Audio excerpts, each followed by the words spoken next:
बसंत पंचमी क्यों मनाई जाती है? क्यों इस दिन मां सरस्वती की पूजा होती है? सृष्टि के आरंभ में जब अंधकार ही अंधकार था, जब मौन ही मौन था, जब कोई शब्द नहीं था, कोई स्वर नहीं था, कोई ज्ञान नहीं था, तब भगवान ब्रह्मा ने इस संसार की रचना की थी।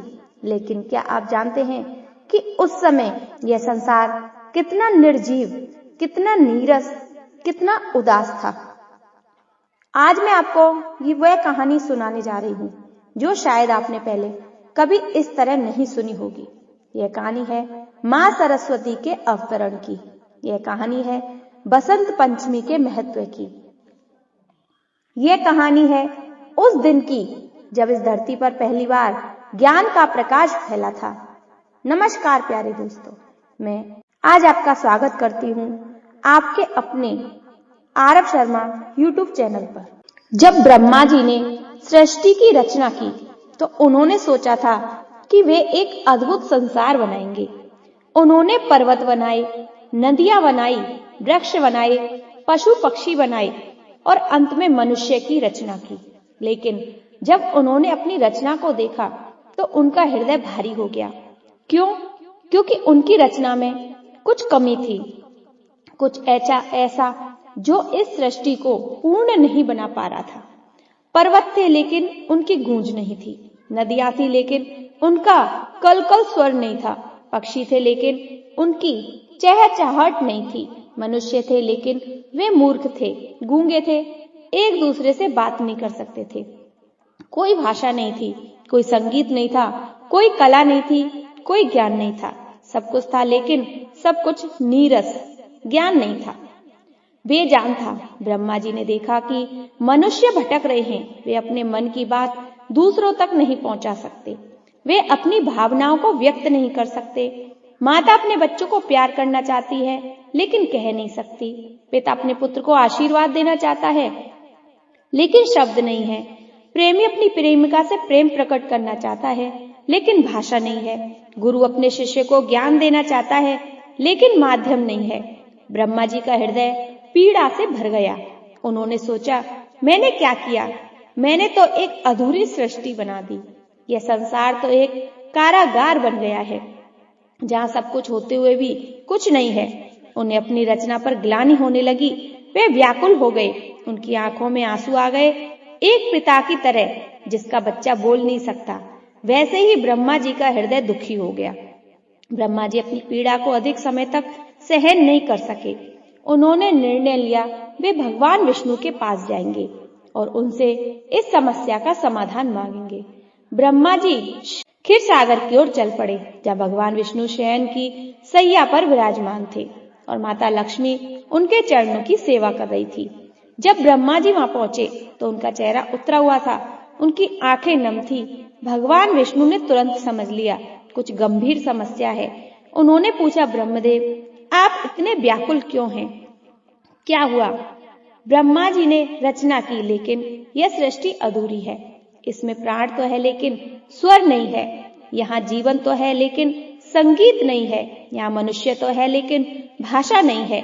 मुझसे बहुत बड़ी भूल हो गई। मैं अपनी रचना को पूर्ण नहीं बना सका। मुझे बताइए मैं क्या करूं? भगवान विष्णु ने मुस्कुराते हुए कहा, ब्रह्मदेव यह कोई भूल नहीं है, यह तो एक अवसर है। आप एक महान शक्ति का आवाहन करें, एक ऐसी शक्ति जो इस संसार को वाणी दे सके, संगीत दे सके, कला दे सके, ज्ञान दे सके। आप अपने कमंडल से जल लें और उसे धरती पर छिड़के। उस जल से एक देवी का आविर्भाव होगा जो आपकी इस समस्या का समाधान करेगी। ब्रह्मा जी को आशा की किरण दिखाई दी। उन्होंने कहा, लेकिन प्रभु यह देवी कौन होगी? उसका नाम क्या होगा? भगवान विष्णु ने बाघ देवी होगी, वाणी की अधिष्ठात्री, ज्ञान की देवी होगी, कला की देवी होगी, संगीत की देवी होगी। उनके हाथों में वीणा होगी जो संगीत देगी। उनके मुख से शब्द निकलेंगे जो भाषा देंगे। उनकी कृपा से ज्ञान का प्रकाश फैलेगा। उन्हें सरस्वती कहा जाएगा क्योंकि वे सरत अर्थात रस में होगी, वती अर्थात धारण करने वाली होगी। ब्रह्मा जी ने भगवान विष्णु के निर्देश अनुसार अपने कमंडल से जल लिया लेकिन वे सोच में पड़ गए कि इस जल को कहाँ छिड़कें, कौन सा स्थान इतना पवित्र होगा जहाँ ज्ञान की देवी का अवतरण हो सके, कौन सा समय इतना शुभ होगा। तभी उन्होंने देखा प्रकृति में एक परिवर्तन आ रहा है। सर्दी की कड़ाके की ठंड धीरे धीरे कम हो रही थी। पेड़ों पर नए पत्ते आने लगे थे, फूल खिलने लगे थे, हवा में एक मधुर सुगंध फैल रही थी। सारा वातावरण प्रसन्न लग रहा था। यह बसंत ऋतु का आगमन था। ब्रह्मा जी ने सोचा, यही सही समय है जब प्रकृति स्वयं नया जीवन ले रही है, तब चारों ओर उल्लास है। जब सब कुछ नया हो रहा है तब ज्ञान की देवी का अवतरण होना चाहिए। और वह दिन था माघ महीने के शुक्ल पक्ष की पंचमी। ब्रह्मा जी ने अपने कमंडल का जल धरती पर छिड़का और तभी एक अद्भुत चमत्कार हुआ। उस जल से एक दिव्य प्रकाश निकला, जो प्रकाश इतना तेजस्वी था कि देवता भी अपनी आंखें बंद कर गए। धीरे धीरे वह प्रकाश एक रूप लेने लगा और उस प्रकाश से एक अत्यंत सुंदर दिव्य तेजस्वी देवी का आविर्भाव हुआ। वे श्वेत वस्त्र धारण किए हुए थी, जो ज्ञान की शुद्धता का प्रतीक था। उनकी 4 भुजाएं थी। एक हाथ में वीणा थी, जो संगीत और कला का प्रतीक थी। दूसरे हाथ में पुस्तक थी और ज्ञान का प्रतीक थी। तीसरे हाथ में माला थी, जो ध्यान और एकाग्रता का प्रतीक थी। और चौथे हाथ में कमल था, जो पवित्रता का प्रतीक था। उनके साथ एक हंस था, जो विवेक का प्रतीक था, जो दूध और पानी में भेद कर सकता था, सार और असार में फर्क कर सकता था। देवी का मुखमंडल इतना दिव्य था कि उसे देखकर सभी देवता मंत्रमुग्ध हो गए। उनकी आंखों में करुणा थी, उनके होठों पर मुस्कान थी, उनके चेहरे पर शांति थी। वे माँ सरस्वती थी, बाघ देवी थी, ज्ञान की देवी थी। माँ सरस्वती ने जैसे ही अपने हाथों में वीणा उठाई, उनके तार छेड़े एक मधुर स्वर निकला। यह संसार का पहला संगीत था, पहला स्वर था। सारी सृष्टि स्तंभ रह गई। पर्वतों ने पहली बार उस स्वर की गूंज सुनी, नदियों ने पहली बार कलकल करना सीखा, पंछियों ने पहली बार चहचहाना सीखा, हवा ने पहली बार सरसराना सीखा। और तब माँ सरस्वती ने अपने मुख से पहला शब्द बोला, ओम। यह ब्रह्मांड का पहला शब्द था, सबसे पवित्र शब्द था। इस एक शब्द में ही पूरा ब्रह्मांड समाया हुआ था। इस एक शब्द से ही सभी भाषाओं का जन्म हुआ। इस एक शब्द से ही सभी वेदों का जन्म हुआ। मनुष्यों ने पहली बार अपने मुख से आवाज निकाली। पहले तो आवाजें आई, फिर धीरे धीरे शब्द बनने लगे। एक माँ ने अपने बच्चे को पुकारा, एक पिता ने अपने पुत्र को आशीर्वाद दिया, एक मित्र ने दूसरे मित्र से बात की, एक प्रेमी ने अपनी प्रेमिका से प्रेम व्यक्त किया। कितना सुंदर था वो क्षण, कितना पवित्र था वह पल। ब्रह्मा जी की आंखों में आंसू थे आ गए। उन्होंने माँ सरस्वती को प्रणाम किया और कहा, माँ, आपने मेरी सृष्टि को पूर्ण कर दिया। आपने इस नीरस संसार में रस भर दिया। आपने इस मुख संसार को वाणी दी। आपने इस अज्ञानी संसार को ज्ञान दिया। आप धन्य हैं, आप महान हैं। माँ सरस्वती ने मुस्कुराते हुए कहा, ब्रह्मदेव, यह तो मेरा कर्तव्य था, लेकिन मैं आपसे एक वचन मांगती हूँ। जब भी कोई मनुष्य ज्ञान की कामना करे, तब भी कोई कला सीखना चाहे, जब भी कोई विद्या प्राप्त करना चाहे, तो वह मुझे याद करे। मैं उसे अपना आशीर्वाद दूंगी, लेकिन यह भी याद रखे कि ज्ञान का उपयोग केवल भलाई के लिए होना चाहिए, बुराई के लिए नहीं। ब्रह्मा जी ने कहा, आपकी यह बात सत्य है, लेकिन मनुष्य तो मनुष्य है, उसने अच्छाई भी है और बुराई भी। कभी वह आपके ज्ञान का दुरुपयोग भी कर सकता है।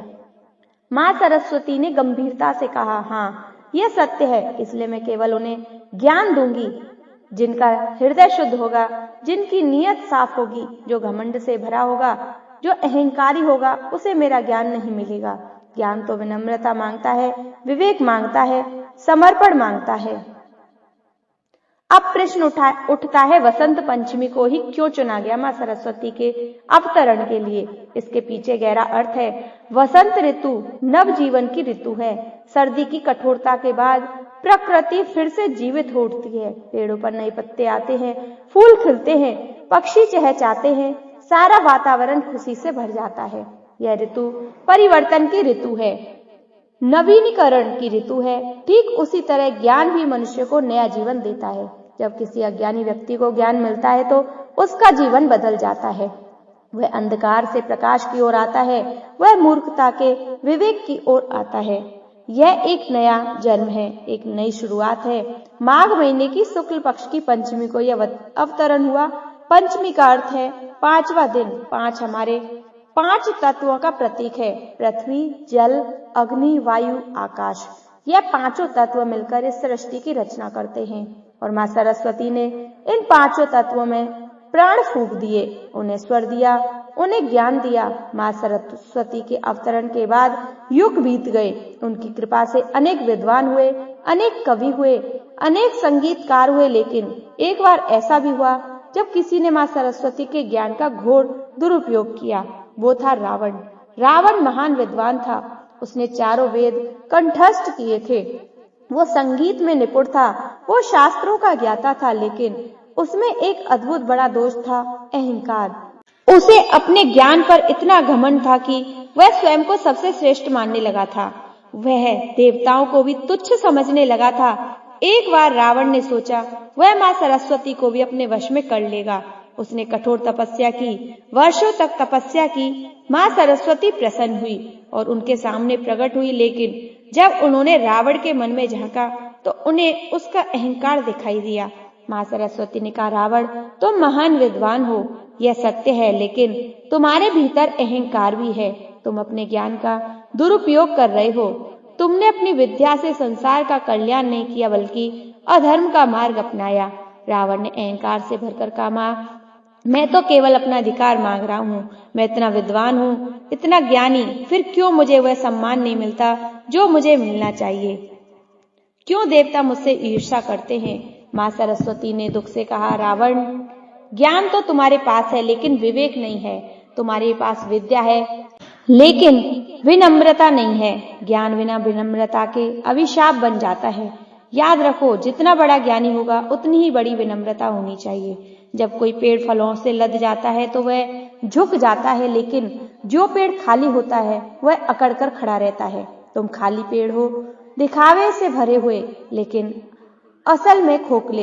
रावण को यह बात बहुत बुरी लगी। उसका अहंकार और बढ़ गया। उसने कहा, माँ, आप भी देवताओं के पक्ष में हैं। ठीक है, मैं अपने ज्ञान से स्वयं सिद्ध करूंगा कि मैं सबसे श्रेष्ठ हूँ। माँ सरस्वती ने करुणा से कहा, रावण, यह तुम्हारा अंतिम मौका है। अपना अहंकार त्याग दो, नहीं तो तुम्हारा पतन निश्चित है। ज्ञान तुम्हें ऊपर उठा सकता है, लेकिन अहंकार तुम्हें गिरा देगा।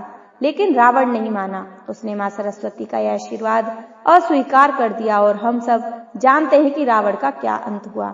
उसका घमंड उसके विनाश का कारण बना। माँ सरस्वती का दिया हुआ ज्ञान भी उसे नहीं बचा सका, क्योंकि उसने विनम्रता नहीं की। कहते हैं वसंत पंचमी के दिन ही कृष्ण और राधा की पहली मुलाकात हुई थी। वृंदावन में वसंत का मौसम था। चारों ओर फूल खिले हुए थे। हवा में बहुत मधुर सुगंध फैली हुई थी। कृष्ण अपनी बांसुरी बजा रहे थे। राधा ने जब पहली बार वो बांसुरी की धुन सुनी तो वे मंत्रमुग्ध हो गई। उन्होंने पहले कभी ऐसा संगीत नहीं सुना था। वो संगीत उनके हृदय को छू गया। वे उस संगीत की ओर खिंची चली गई। जब राधा और कृष्ण की नजरें मिली तो मानो समय रुक गया। वो प्रेम था जो शब्दों से परे था। वो प्रेम था जो अनंत था। और यह सब हुआ बसंत पंचमी के दिन। इसलिए बसंत पंचमी को प्रेम का त्योहार भी माना जाता है। कुछ जगहों पर मान्यता है कि इसी दिन कामदेव का जन्म हुआ था। कामदेव प्रेम के देवता हैं, इसलिए बसंत पंचमी को मदन पंचमी भी कहा जाता है। इस दिन को बहुत पवित्र माना जाता है। माँ सरस्वती की भव्य प्रतिमा बनाई जाती है। विद्यालयों और घरों में पूजा होती है। बच्चों को नए कपड़े पहनाए जाते हैं। यह दिन शिक्षा का दिन है, संस्कृति का दिन है। माँ सरस्वती के प्रत्येक प्रतीक का गहरा अर्थ है। श्वेत वस्त्र, श्वेत रंग शुद्धता का प्रतीक है। यह दर्शाता है कि ज्ञान शुद्ध होना चाहिए। ज्ञान में कोई मिलावट नहीं होनी चाहिए, कोई स्वार्थ नहीं होना चाहिए। जैसे श्वेत रंग में कोई और रंग नहीं मिला सकता, वैसे ही ज्ञान में कोई बुराई नहीं मिलनी चाहिए। वीणा, वीणा संगीत का प्रतीक है, लेकिन केवल संगीत नहीं, वीणा में कई तार होते हैं। हर तार अलग स्वर देता है, लेकिन जब सब तार मिलकर बजते हैं तो मधुर संगीत बनता है। यह प्रतीक है जीवन में भी विविधता है। हर व्यक्ति अलग है, लेकिन जब सब मिलकर चलते हैं तो समाज में सामंजस्य बनता है। पुस्तक का भंडार है, ज्ञान का भंडार है। यह दर्शाती है कि ज्ञान को संरक्षित करना जरूरी है। पीढ़ी दर पीढ़ी ज्ञान को आगे बढ़ाना जरूरी है। पुस्तकें हमारी विरासत है, हमारी संस्कृति है। माला माला ध्यान और एकाग्रता का प्रतीक है। ज्ञान करने के लिए मन को शांत रखना जरूरी है, एकाग्र होना जरूरी है। भटकते मन से ज्ञान नहीं मिलता। कमल पवित्रता का प्रतीक है। कमल कीचड़ में खिलता है, लेकिन कीचड़ उसे छू नहीं पाती। जैसे ही एक ज्ञानी व्यक्ति संसार में रहता है, लेकिन संसार की बुराइयां उसे प्रभावित नहीं करती, वह निर्लिप्त रहता है। हंस विवेक का प्रतीक है। कहते हैं हंस दूध और पानी के मिश्रण से केवल दूध पी सकता है, पानी छोड़ देता है। वैसे ही एक ज्ञानी व्यक्ति सार और असार में भेद कर सकता है। वो सत्य को पहचान सकता है, असत्य को त्याग सकता है। चार भुजाएं चार दिशाओं का प्रतीक हैं। यह दर्शाती हैं कि ज्ञान सर्वव्यापी है, ज्ञान की कोई सीमा नहीं है। माँ सरस्वती सभी दिशाओं का ज्ञान का प्रकाश फैलाती है। तो यह थी कहानी माँ सरस्वती की, यह थी कहानी बसंत पंचमी की। बोलो सरस्वती माता की जय।